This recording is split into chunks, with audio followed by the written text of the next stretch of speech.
All right, hey everybody, welcome to another deep dive from Pseudo Ludo. In this monthly series, we break down a game and we discuss. We look at the design elements, we look at the music, the story, the gameplay, all that stuff. So I'm joined here today by Brian. Hello, it is I.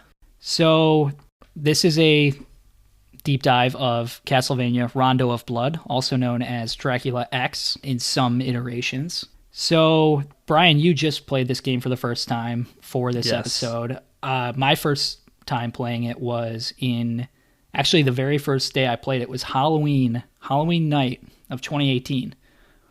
And what a great day to play that on. It's a perfect Halloween season game. It's very creepy and very, spooky. What prompted that? I first got into Castlevania because I'm sure a lot of people, because of the Netflix show, which I loved. And that, I think, was in 2017. So at that point, I played Castlevania 3 Dracula's Curse on the Virtual Console. And I think I had just been following it. Just from knowing who Alucard and everybody was from the show, I think I was just following it, and I was aware of Symphony of the Night. I had already liked a few Metroidvanias at that point, so I mostly got it for Symphony of the Night, but I also decided to play through Rondo of Blood because I wanted the Platinum Trophy. And I'm really glad I did, because I ended up liking it a lot, and so we should probably just do a bird's eye view. So Rondo of Blood is a 1993 action platform video game, and it is probably the 6th or 7th, maybe even more, game in the Castlevania franchise, which began with the original Castlevania on the Nintendo Entertainment System. I think it's the 10th, isn't it? It might be the 10th, yeah. There were a bunch. There were 3 on the NES, 1 or 2 on the Super Nintendo, a couple on the Game Boy. So the Castlevania franchise is always about... You play as a vampire hunter, and your final goal is to kill Dracula, basically. And it's named Castlevania in the West after the castle itself. And it's actually more popular in the West than it is in Japan, which I thought was interesting, because it has the Western aesthetic and stuff. But it is developed and produced by Konami, who is a pretty well-known Japanese game publisher.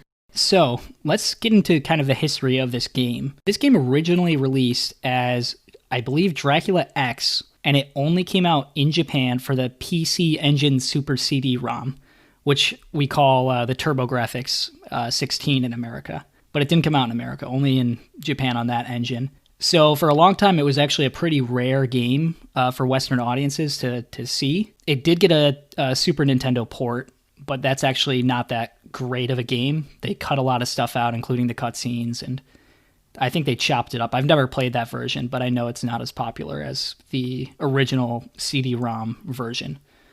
But one advantage that the CD-ROM version had was the increased storage space and power. So they were able to include cutscenes, very basic animated cutscenes. It actually starts off with a cool cutscene of Dracula being brought back to life by some cult that is sacrificing females, I think, to bring him back. And this is a pretty common theme in these games, where Dracula somehow returns to life every 100 years or so. This game is set in the year 1788, and so Dracula's been brought back to life, and as always, one of the Belmont clan, who is this, group of vampire hunters, has to come and get revenge and kill him. The Belmont in this game is Richter Belmont. He's kind of a newer looking design for these games, as opposed to the barbarian, like Conan the Barbarian style looking guys. He's more almost looking like a martial artist or something. Yeah, like Street Fighter. Street Fighter-y, yeah. Much more anime design. This was one of the first games in the Castlevania series to kind of embrace its Japanese heritage a little bit more and take more cues from anime. Like, the cutscenes look very anime. So what did you think of this opening? This is, I think, your first Castlevania game, right? Yeah, I've never played it. I mean, I think I dabbled in Symphony of the Night when I originally went to play this, but Right. the only one that I've beaten, and the only even though like I have played a lot of the classic games growing up, these just never were in my catalog as a kid. It felt very familiar in that way of just the cutscenes and stuff reminded me of just that old school type of game. But I don't know, I like the way that opens aesthetically, just that gothic feel, which I don't think is as common in games. So it's kind of novel in that way. Like things like Bloodborne and The Order and modern games like that are also share that aesthetic, but I don't think it's quite common. So it's fun to get into that setting right off the bat. Yeah, I love the aesthetic. I think they show it to you right away. This has beautiful 2D graphics. Some of the best 2D graphics, pixel graphics I've seen are in this game and in Symphony of the Night, obviously, which is also praised for its visuals. Yeah, I think they do a really good job with the color palettes in all the levels. It's very bold, bright colors, but it also has a creepy darkness to it.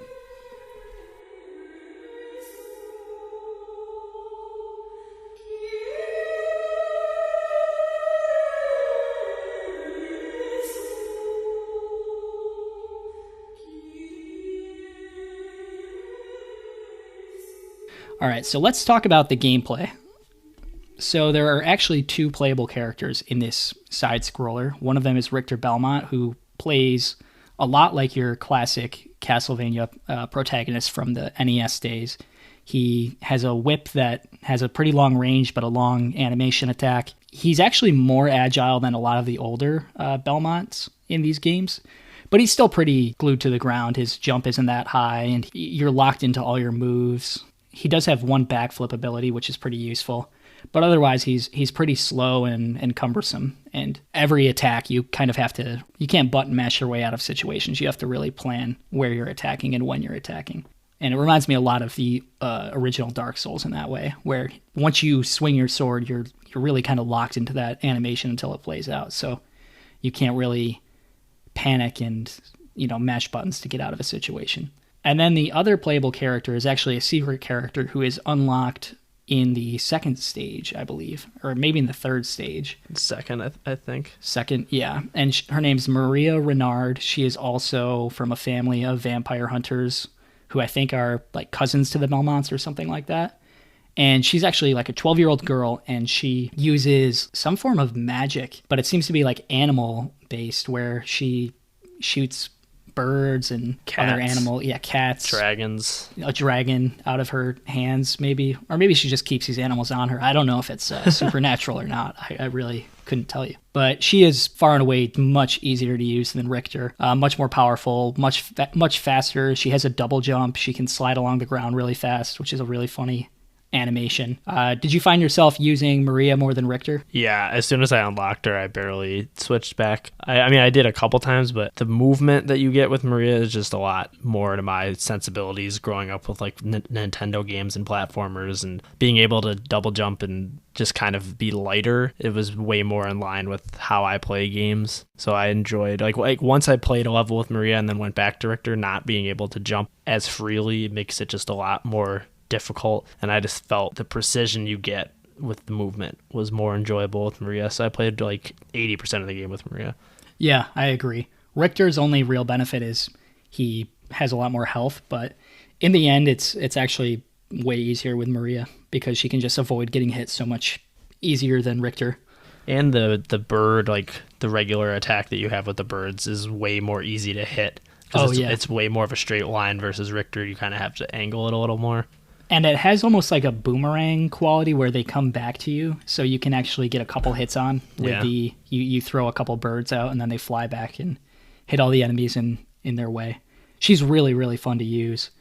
And I don't think it's really like broken or anything because she is a secret character, so you do have to do a little bit extra legwork to get her. You can't just start off right away with her. Yeah. But yeah. I think like if you're talking in terms of like people who are really into this game, I think Richter is like the challenge mode. Like you want to beat the whole game with just Richter, no damage, that kind of thing. But I think just playing casually and just enjoying yourself, I think Maria's a lot more fun for that. Although I do like Richter in some boss fights and stuff. Another aspect of the gameplay in all of these classic Castlevania games, they're called classic Vanias as opposed to the Metroidvanias that started with Symphony of the Night, is you pick up these items called sub-weapons, which are usually hidden behind candlesticks, and you attack the candle and, just like an item box in Mario, it drops an item. And these, for Richter, include, what you would imagine a vampire hunter to have, like daggers, an axe, a holy water, a Bible. And for Maria, these are different types of animals. And did you find yourself liking any of these specific ones more than any other? For Maria, I like the dragon one a lot. It's just like a very wide range to hit enemies with. But I would mostly just save these for bosses. Right, I think that's the best. I rarely used any on the normal enemies. Yeah, with Richter, my favorite is definitely the axe because it adds some kind of vertical attack to him where he usually can't. It's a lot harder to hit like crows or something that are flying right above you. So that kind of gives you another option there. Yeah, the first boss is way easier with the axes with Richter. Another good one is the Bible. It's just like insanely powerful. And it's really good for like the mummy fight in stage 6, I believe. Yeah, 6. So he's got a lot of versatility when it comes to those weapons. Maria's, I loved the bird, like the orange bird. I don't know what specifically kind of bird that is supposed to be, but I like that diagonal attack pattern. And then, the dragon is really, really good too. Although that uses more ammunition, if you want to call it that. Yeah, but if you save it up through the whole level, you can use so many. Yeah, definitely.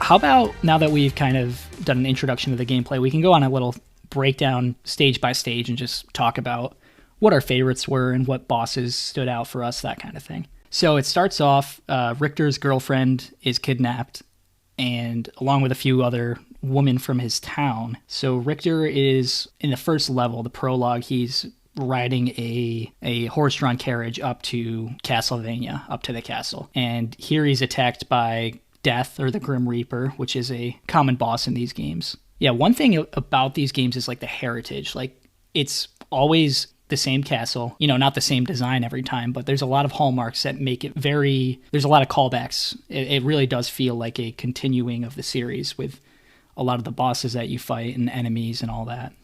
So it's very cinematic. You're on a carriage drawn by 2 horses and you're driving through the rain. You have this cloak on. It's really beautifully animated. And it's just a short fight with Death where he's attacking you and you have to jump up on the stagecoach and whip him a couple times. Pretty short, but I think it's just really cinematic and a really good mood setter. The music's great. Yeah, any thoughts on this opening? It's a cool, like you said, mood setter. It just kind of establishes the setting and tone, but it's pretty short and inconsequential, I think, in the scheme of things. But it's a cool introduction. Yeah, and then the first actual level, is the Village Ruins. And what's cool about this level, actually, is it's a direct callback to Castlevania 2, where that's more of an RPG game, and this is like the town in Castlevania 2, which is really cool to kind of see that continuity where years later you're back in this town and it's being attacked by Dracula's monsters. This one's also very atmospheric. It's on fire. Everything's red. Just throughout this game, I love the art style that they went with here. Yeah, the first boss on this level is definitely so much. This is the one that I was talking about with the axes. If you don't use the axes, it's so much harder with Richter because it flies up. It's like a dragon looking thing. And if you have the axes, it's so easy. Like, you can just spam it, but otherwise you have to really dodge and strike in a very precise way. Yeah. This is also one where there is a hidden path, the first hidden level of many throughout this game, where you can take an alternate route through the game by finding this secret. This game is just chock full of secrets. It's one of the best parts about it. It's a underground cave, and you can go through a well where you're on a new level that's like a bridge over a lake. I didn't play this one on my replay, but I played it originally to 100% it for the trophy. Did you see this level or like look at gameplay of it? It's a pretty interesting level. It's kind of like the one where you're going to the clock tower later on in the game and the bridge is collapsing and you're being attacked as you cross the bridge. No, I think I missed almost. I don't know about all, but like 90% of the alternate routes, just because I'm not a very exploring person. I feel like I usually am wired just to kind of go to the end of the level. But I did look up gameplay of the various alternate routes, and there's definitely a significant amount of content there for the people willing to look around. Absolutely. And a lot of these levels have different bosses that you face. Like this one's the Bone Golem, which isn't too memorable in my mind, but you know, it's cool how many alternate paths there are. And it is really, a lot of them would be extremely hard to find if you weren't following a guide or anything like that, which I definitely did, at least when I was going back for the 100%. So the next level in the main route is the entrance to the castle, which is another hallmark of these games. Is you usually play through something like this. It's in Symphony of the Night. It's in the original Castlevania, where you're kind of in this grand hall. And I believe in all those games, it's the same enemies that you fight. So you see a lot of this where they bring these almost like shot for shot remakes of levels, which I think is really cool just to kind of see in each game what the slight alterations are. You can kind of see technology progress as well, just by how much better the graphics are and stuff. Yeah, I think that's a cool like thematic thing that they have repeated bosses and repeated settings, just in the concept of like this keeps happening, like it's a cyclical thing where Dracula comes back and the next person in the Belmont line has to fight them. It's a really interesting concept. It's pretty depressing. I feel like is there any Belmonts that just like decide they're not going to do it? They're like, oh, this is pointless, and they run away. I think there probably is. I haven't played all the games, but I know you don't always play as a Belmont in some of the newer, and by newer I mean 2000s. In some of the newer games, I think you play as I think one character's name is Soma Cruz, who I don't think is a Belmont. I don't know the exact story, but yeah, I do love that cyclical nature, like in every game that touches on that, I think is great. Same with Dark Souls, where things keep happening over and over. That's just such a fun theme to work with, and these games aren't too heavy on story, but that kind of backstory is just enough to get you interested. To carry it, where it's like, okay, this is your duty as a Belmont. You have to go through and do this, just like your ancestors did. It's a very cool theme. It's also really kind of depressing that Dracula, they touch on this a little bit in the show, I think, and they touch on it in some of the games where he's usually, like, he's not always the main enemy. He's almost like the pawn that the humans bring back. I think they touch on it in Symphony of the Night, where he's discussing that the real problem is the humans who keep bringing him back, like the way they summon this demon back from death to kind of do their bidding. And it's hinted at in this game as well with one of the bosses that you fight, that he's the one who brought Dracula back, who ends up, this boss, his name's Shaft, and he ends up being a major part of Symphony of the Night as well. Yeah, so it's pretty cool that it takes you through all these classic levels, and returning players are going to know like how to beat Dracula and how to beat some of these bosses, what the weaknesses are and stuff. So let's get on to the next level, which is the chapel. This is another really pretty level with all the stained glass behind you. I'm gonna need. Do you remember who you fight in this? Oh, we should just mention that you fight the werewolf. Yeah, you fight the werewolf, I think, after the entrance level 2, which is another cool fight. It's very cinematic with the moon behind you. 3 is like a minotaur. Oh yeah, right. I don't remember, that fight wasn't too like consequential. It wasn't too hard. I think either. The first few are not as memorable as the ones in the end. Yeah, they're like a lot easier, and like you don't like. I had like when I was re-watching the gameplay videos to prep for this, there was some of those like the werewolf and the minotaur. Like I barely even remembered fighting them because I think I beat them on my first try, both of them. Whereas a lot of these other ones, it's way more methodical in the way you have to kind of redo the whole level once you run out of lives, and you have to really remember the move set, and they're more challenging, so they stick out more. Definitely. One more thing about that entrance level. At one point, you get chased by this giant monster, and if you hit one of the candlesticks as you're being chased, a key drops instead of a item, and you have to pick that key up. And if you take it through to the rest of the level, there's actually a locked like dungeon prison, and you can go and save Maria, who is this playable character that we were referring to. She was just about to get sacrificed by the wizard priest character Shaft. So you save her, and then you have the option to play as her from then on. But that's kind of a secret. It's pretty hard to pick up that key because you're being chased, so you're not really trying to pick up the items. It's one of those things you kind of need to know that it's there. So yeah, back to let's talk about the other alternate stage. I don't have too much memories with this one. It's the cemetery. It's on that alternate path that you get through using secrets. It's cool. There's another girl that you save, but I don't remember a whole lot of it. Yeah, and it's like this green aesthetic. It's very. I think all these levels are just so good at having a unique color palette that they follow, and this one has got like kind of a mossy look to it. I think the Dogathur is another classic Castlevania monster that you fight. A lot of these monsters are from like the universal monsters, like the mummy, the bat, that kind of thing. This next one is actually probably one of my least favorite levels. Level 4, it's like in the inner halls. It's a lot of like platforming because there's a lot of spiky traps and stuff that are stomping down on you. There's enemies that are throwing boulders, that kind of thing. Yeah, this one was tough. This is the first one where I was really challenged. Like it really pushed me.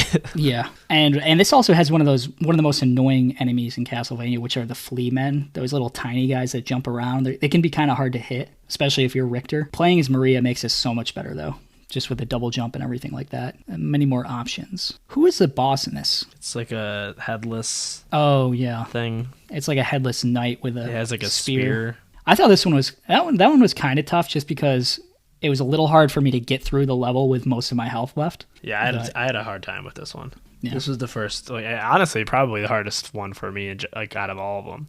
At least because it was the first one where it really kicked in that Dark Souls mentality of like the loop of just figuring everything out. And like once I beat this level, I was in that mindset. So like the subsequent levels weren't as hard, but I wasn't playing it like that. And that really analytical way of like, this person does this, so I have to do this kind of thing. Like I was just kind of jumping through the level like it was an old school platformer. Right. And this one really kicked that in. So I know you had a really hard time with the next boss in 5, but that one I don't think was as hard for me as 4, just because I had already like relearned how to play the game, you know what I mean? Yeah. Let's talk about the alternate level 4, which is kind of an outdoory mountain area, and you can get on a raft, and there's kind of this ferryman who will take you across the water. He's also in Symphony of the Night, and there's a secret from him. I don't remember the secret. I remember there was something I needed to do for the trophy that was related to him. You can keep interacting with him though, and he'll give you items and stuff. So that was one thing, was you can just keep pestering him and he'll drop items for you. And then you fight Carmilla, which is another classic Castlevania boss. Carmilla is actually from Tony Soprano's wife. Right. So Carmilla is actually from another vampire story that predates Bram Stoker's Dracula. And I haven't read that. I did read Bram Stoker's book, which I think is great. Love that. She's a female vampire, and she's kind of in this game. She's like a mask, like a stone mask that floats around and has like a woman riding on it. It's interesting. It's a weird design, but nothing too memorable other than just that you see this other character from classic vampire mythology. And I believe at the end of this level is also another one of the hidden women that you could save. There's 4 of them throughout the game, and every time you save one, you get a cutscene. And the cutscene actually changes, which is a nice detail, depending on who you're playing as. So there's actually a lot of different work that went into these cutscenes. I'm pretty impressed just from a 1993 game that they were able to cram so much in here. Like, this is only, we're talking within 8 years of Mario 1 coming out. Yeah. Which is just a crazy jump in quality. Like, we talk about this all the time, but 8 years ago, right now it's 2020. 8 years ago was 2012. Like, a jump like that is just crazy, I think. So up next is one of the most iconic levels for me, the Ghost Ship. Traumatic. This was traumatic for me. One of the hardest boss fights I've ever had, and I don't know if it was just a problem with how I was playing or something, because I don't know if it's considered that hard, but it definitely was not as hard for me as you made it out to be. Yeah, I beat it pretty quickly. I've beaten every Souls game except for Demon Souls, and this is up there with a lot of those fights for me in terms of overall frustration. Did you play with Richter or Maria? I've tried both. I tried it for hours. I don't know who I ended up with beating it first with. I think I ended up beating it with Richter first because of the extra health. Yeah. Because once you get good at dodging the scythes and stuff, but we're getting ahead of ourselves. We'll get to it. We'll get to it. So this is just a really cool aesthetic. It's on a haunted ship and has like this. It kind of looks like the ship from SpongeBob. You know what I'm talking Caribbean? about? Oh, that too. What is that called? The Flying Dutchman? The Flying Dutchman, yeah. It reminds me of that. No, isn't that the guy's name? I think the ship is something else. No, Davy Jones is the guy. No, I'm talking about in SpongeBob. His name's not Davy Jones. Aren't they the same characters? Davy Jones is not in SpongeBob. Let me look it up. It's the Flying Dutchman is the character. No, Flying Dutchman's the ship, isn't it? I think they're the same character. I think SpongeBob and Pirates of the Caribbean. No, because there's like a part where he puts him in Davy Jones' locker. Isn't that like a separate thing? Oh, you're right. This is a SpongeBob fan cast now. Yeah, the Flying Dutchman is a character in SpongeBob SquarePants. Okay. He's a pirate ghost. Because what's his ship? I don't know. In Pirates of the Caribbean, that's the name of the ship, which is interesting. Wait, really? Yeah. Are you sure? Oh, 100%. Yeah. Davy Jones is like the tentacle guy. You know him, and then he rides the Flying Dutchman. That's the name of the boat, the Dutchman. Is it flying or is it just the Dutch? Oh, yeah, you're right. Yeah, so that's kind of weird. I don't know what the original mythology they stem from. Just some old ghost stories, I think, from pirate times. This is important information. Yeah, this is very related to the Castlevania thing. It is. I mean, I'm sure it's the mythology, the horror stories that they got the inspiration from for this ghost ship. Not that there haven't been ghost ship stories for, I'm sure, thousands of years. Alas, I love this level, and I like that the whole time you're going through a ship and coming up on top, and then you go up into the riggings and up on the mast to have the boss fight. The boss fight itself, you fight the Grim Reaper, Death, who you fought in the prologue, and this is so hard for me to even talk about. I'm traumatized. Yeah, so this boss shoots these scythes out that constantly track you around. They're like homing missiles. And he shoots a bunch out. You have to jump and evade them, all while doing damage to him. I think he has 3 different phases. And even the first phase was just so hard. Getting past the first phase and finding out I had 2 more phases was just, spirit breaking. But eventually I got through it. You said 2 more phases? Yeah, doesn't he have a phase? He has a phase where he's shooting giant skulls at you. And then he has a phase, his final phase is where he gets down on the ground and fights you kind of like hand to hand. I guess. I don't think the shooting thing was it's like really fast. Oh, not for me. What was happening over there? I must have just not been able to damage him. I know there's like 3 different. I don't think you can damage him in that part. Oh, you have to dodge all of the. But those were not. I don't think I ever got hit by one of those. Oh, those things murdered me. I think. I don't know. It was a struggle. And even on the replay, I was like, okay, I'm gonna go fight all the bosses again. And I did that up till this guy, and then I was just like, I'm not doing this. No. Wait, you didn't face him again? I fought him. I fought him a few times and tried to beat him. I was like, okay, maybe it'll be easier. And You're a coward. Did you go back and do the other levels, or just? I just skipped. Skipped to 6 after that, just on my other save that I had, and I played through them that way. You hate to see that. Yeah, I couldn't do it. I tried, but then I got the rest done legitimately. Allegedly, they're saying. I liked this fight, and I liked this level a lot. I think it's the most memorable aesthetically of the entire game, because it's just. I don't really even know how you end up on a ship. Or why. I don't know either, actually. Like everything else is pretty standard, like not in a bad way, but standard Gothic imagery, where this just kind of just goes out of nowhere and you're on a ghost ship and there's like haunted paintings and it's just really bizarre. Like it feels the most different from any of the other levels, just on a moment to moment basis, like where you walk into a room and you fight a painting, or you walk into a room and fight a bunch of swords that are flying around. It feels like almost like set pieces for what could be a set piece back then. Yeah, I just agree. think it was a very memorable level. And I do think this boss is really hard, but I just don't think it was quite as hard as you were making it out to be. Yeah, probably not. It's probably a me thing. And then there's an alternate version of this where you fight on docks, and I think this is actually, this is the stage you can only get to after you beat Dracula at the end of the game. You can go back to it and access this hidden area. So let's move on to the next level, which is another very memorable one because it's just a boss rush, which I know you love. And this one is actually really cool because in this, the bosses that you're fighting are the original bosses from the first Castlevania game. The Bat, the Medusa, the Mummy, and Frankenstein, which those are the bosses you fight before Dracula. Because the original Castlevania is pretty short, and I think those are the only bosses you fight. So what'd you think of this one? This was my favorite level. And because of what you said, that it's a boss rush, I just think the best part of this game for me was the bosses.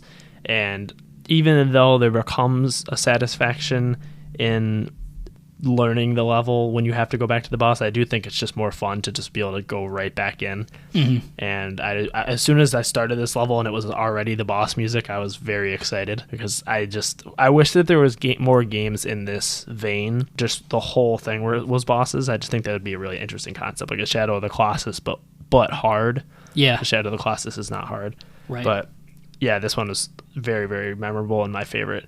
Not just because of the bosses themselves, but just the concept behind having just the boss level and having this many bosses in a row was really fun for me. Mm-hmm. Yeah. This is a thing Castlevania likes to do where you fight themed bosses. Like the theme of this obviously is that they were the bosses you fight in Castlevania 1, and they're brought back to life by the wizard, who's kind of the primary antagonist of this, other than Dracula. And I think it's pretty tough. I think the first two bosses, the Bat and the Medusa, are actually really, really easy. I can usually get through them without taking damage. But then Mummy and Frankenstein, I think, are a little bit harder. And then you still have to fight Shaft at the end of all of that. But then if you beat all of them, you don't have, like, up until Shaft, you don't have to fight them all again, which is interesting. If you beat Frankenstein, then you just have Shaft, because I think Frankenstein is the only hard one of these first four. Really?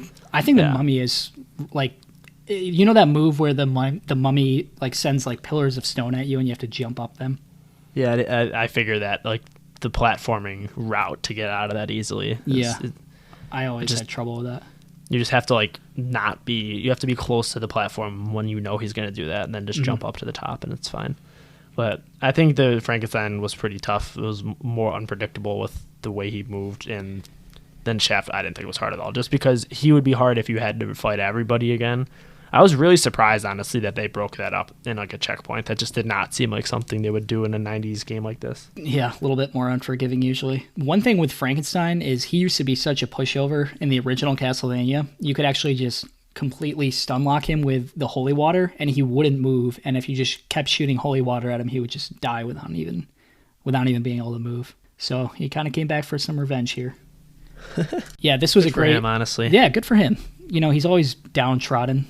Always being called Frankenstein instead of Frankenstein's monster is his true name. That's a worse name. I wouldn't want to be called that either. Well, up next, the Clock Tower. This is another iconic Castlevania level, which I think originally appears in some form in Castlevania 3, where you fight up a clock tower.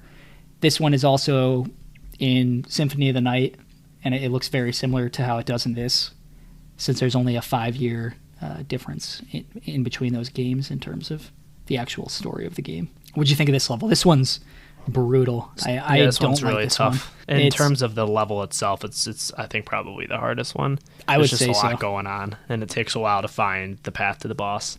And there's a lot of enemies on that path that are a lot trickier to fight than the ones that have come before.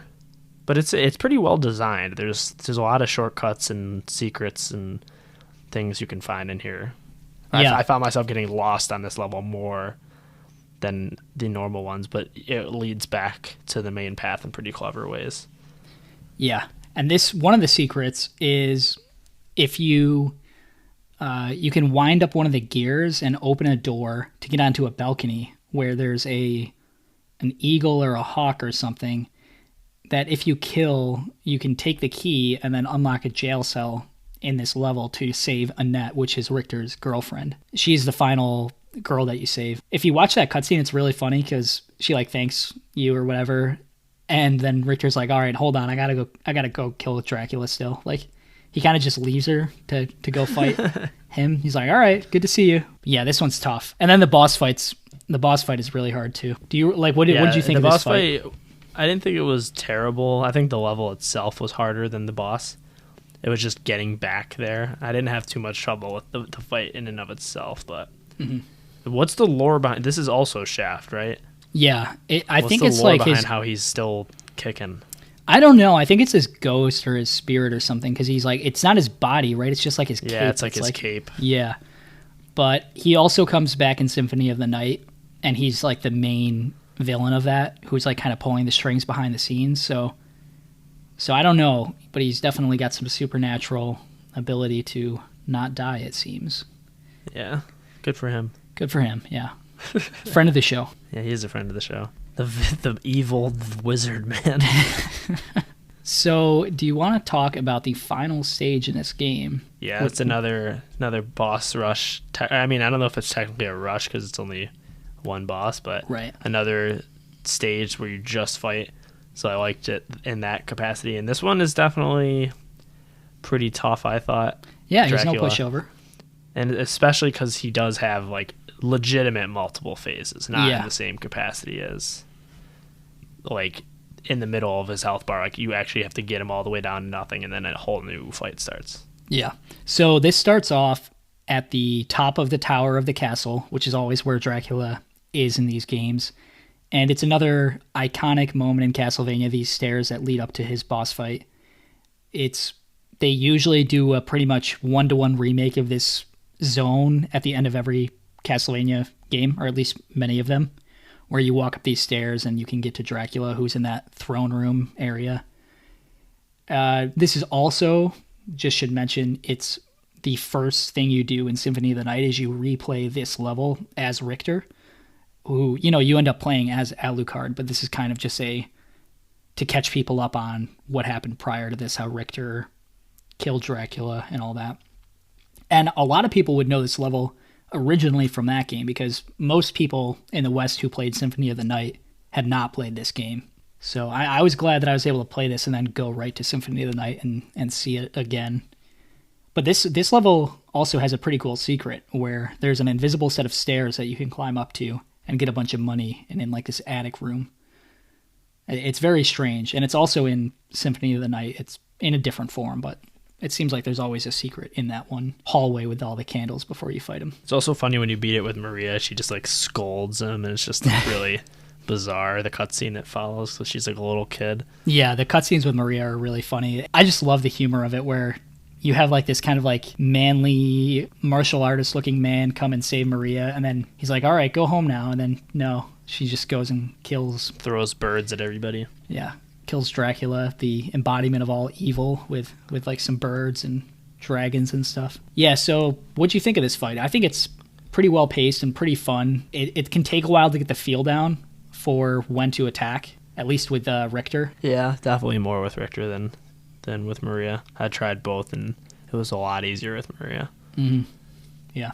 I think this is the most indicative of the influence that these games have had on the Dark Souls series. It really just felt like a Dark Souls fight to me, especially with the multiple phases. And you can see just as a whole that this game was kind of, or not necessarily this game, but this series was used as like a template to build off of for the Dark Souls games, with the difficulty and the specificity at which the enemies attack and how you have to remember the certain moves and move really strategically.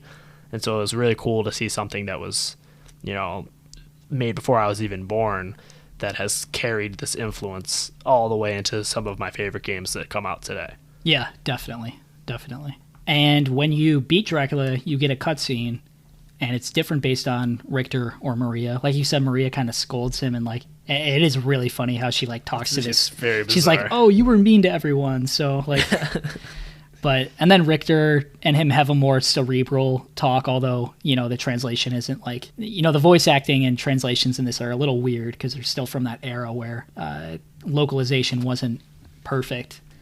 But it's still pretty cool to have these like this interesting, almost like philosophical, what is that? Falafel. Falafel. Yeah, this falafel discussion. Yeah, they have this introspective Imagine discussion. they did talk about falafels. That was like a 20-minute self-serious discussion on what even is that? Falafel? It's like a Greek dish. Yeah, Mediterranean. Middle Eastern. Yeah, it's really good. know. It's made from, I think, chickpeas that you then deep fry into like this kind of crispy. A lot of times they're like patties or something. They're great. Love them. Friend of the show. Yeah, so they have this introspective discussion kind of about how the real enemy is like the human desires that make Dracula come back to life every time. It's always because of man's own greed that he's not the real villain. So I kind of like that. That's a little deep, I think, for like an early 90s action game. So I like to see that, even if it's very simple. It kind of just hints at like a deeper nature of these games of, I don't know, I just like that tragic villain type of thing where he's clearly evil, but he's also not the only enemy. Yeah. It's a little bit more not one-dimensional in that aspect. Like Bowser, like Mario and Bowser aren't having these discussions, at the end of the games of like, which I'd be all in for, by the way, if they wanted to ever do that. I am big in on that. A Neil Druckmann directed Mario Odyssey, where Mario grapples with the implications of Bowser stealing his girl. Reminds me of Age of Ultron when Vision and Ultron are talking at the end. Oh, great scene in an otherwise not memorable movie. Absolutely. And like at least every Castlevania game I've played, it ends with a shot of your hero looking at the castle. Usually the castle crumbles away in the scene. I don't think it does in this one. But it's been that way since the very beginning, where the credits kind of play over this scene of you standing outside the castle after winning, which is just, there's so much tradition in these games that I really admire this like kind of commitment to this repeating story, this cyclical story. It's pretty depressing if you think about it. It just seems like there's no other outcome for any of this.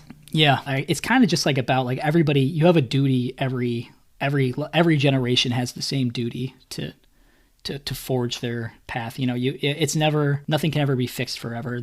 There's always going to be evil cropping up that everyone has to kind of answer the call to fight in their own time. Indeed. With turtles and birds and cats. Yeah, that's definitely the method you should use if you ever have to fight crime. Yeah, Dracula specifically is very weak to cats. Aren't we all? Yeah.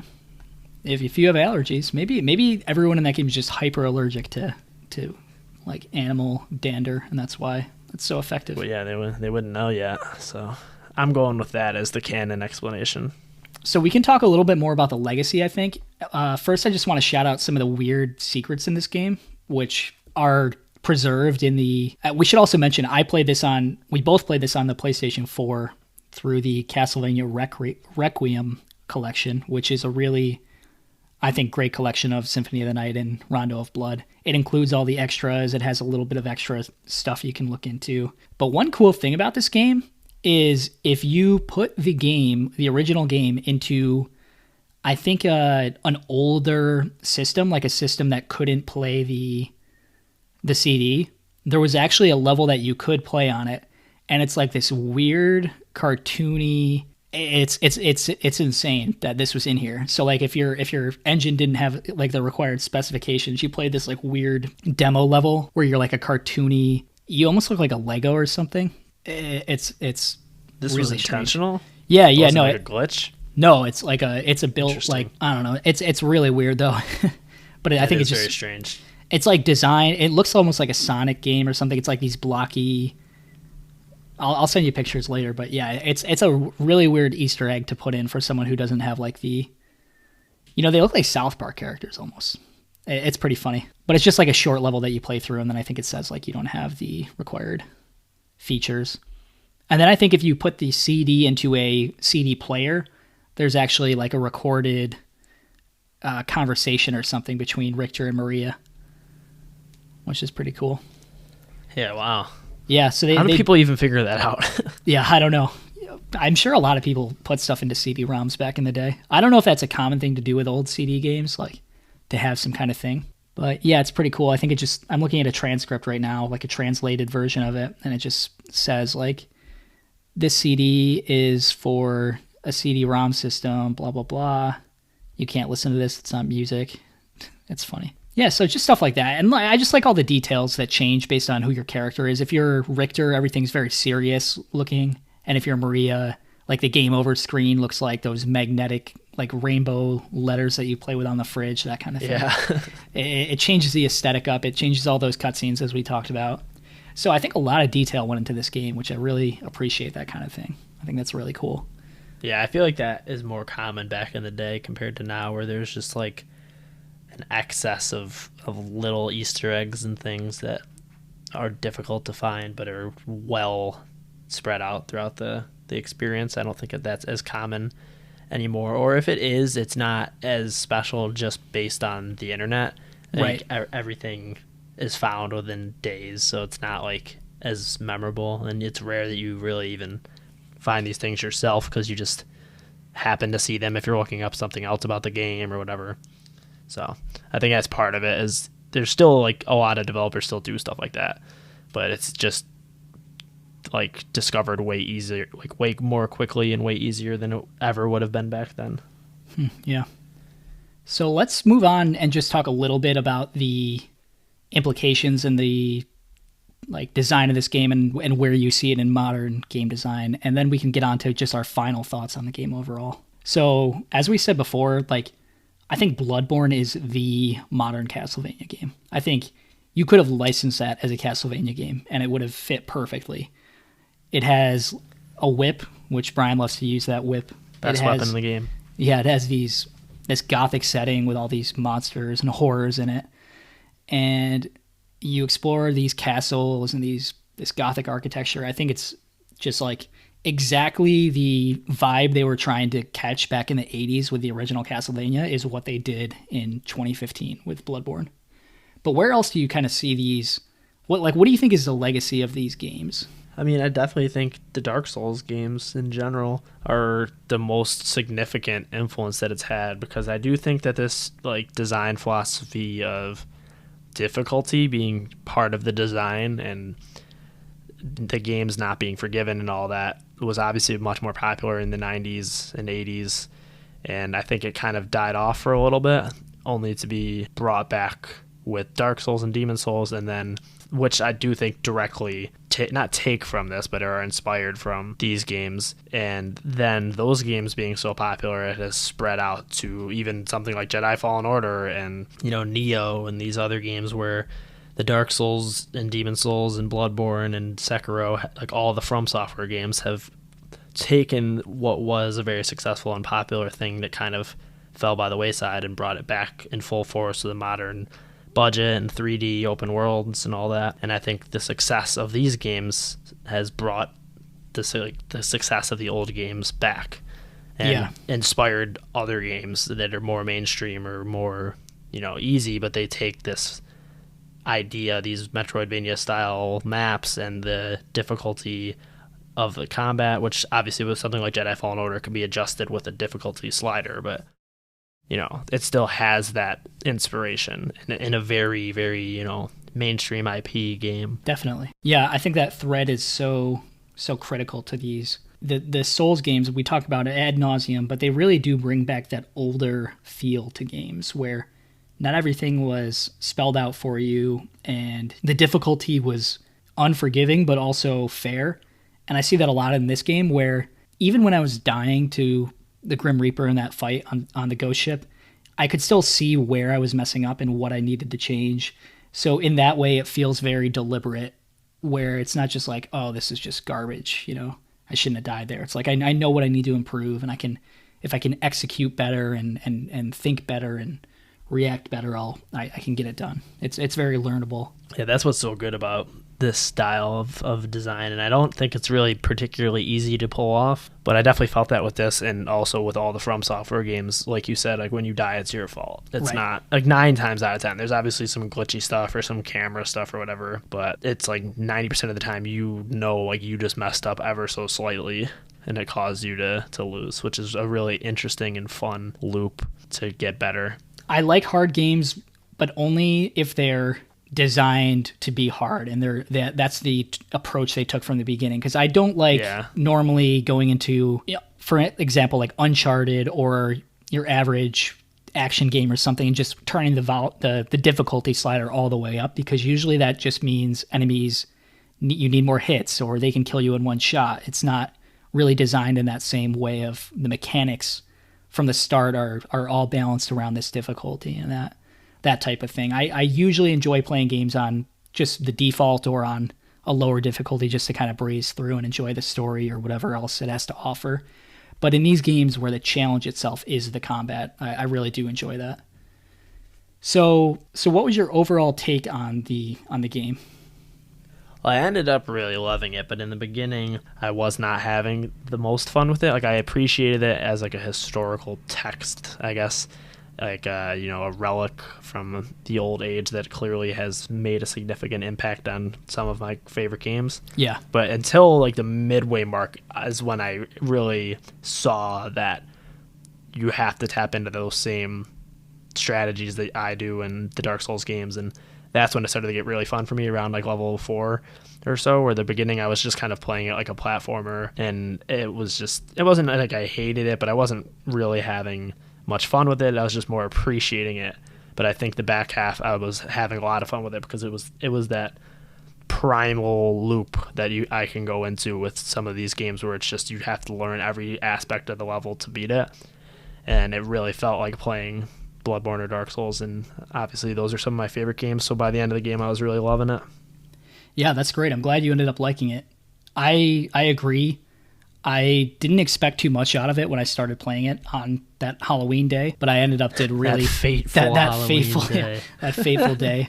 But that's like one of my favorite memories, is like getting the platinum for this game along with Symphony of the Night. Do you see yourself going and playing Symphony of the Night at some point? At some point, yeah. This is not the best time because there's a lot of upcoming games I'm looking forward to, but when I have some downtime, like I'm probably not going to delete the Requiem. It's only like a gigabyte. Yeah. But I am a little wary just because I'm horrible at navigating maps, and I know it's a Metroidvania where this is just level-based. So right. I feel like I might just get lost and frustrated with it, but that's true. I know it's supposed to be one of the best games, so I do. But it's not as hard, right? No, it's super easy. It's not even... Yeah. It's like a whole different style of game, just a very similar so I don't know if I would like that style as much. You might We'll not. see, though. I ended up loving both, but for different reasons, where Symphony of the Night, I like it as like the RPG exploration type of game, and this game I like as like that Dark Souls boss fight challenge thing. And I have to hand it for Dark Souls for kind of having both of those, having the exploration of the Metroidvanias with the combat of these classic Castlevania games. Yeah. And if you ever want, you should check out the original NES games. Those are also they play much more like this one, but a little bit more old school. Yeah, I'm surprised I never played them as a kid, because I had a very wide variety of NES games. Mm-hmm. And that was not one of them. Castlevania 3 is considered like the fan favorite, I think, critically speaking, even more so than this. Although the graphics are obviously NES graphics, they are still beautiful in kind of a, old school retro sense. So I think that's all we have. Do you have any other final thoughts? No, I think we pretty much covered everything. All right, so this has been a deep dive. We will continue doing these every month. If you have any suggestions, feel free to let us know on Twitter at Pseudo Ludo Cast. And yeah, I'll see you next week. Yes, sir. See you on the other side. All right, go kill some vampires. Throw some cats. Throw some cats. Some birds. And some holy water. All right, goodbye. See ya.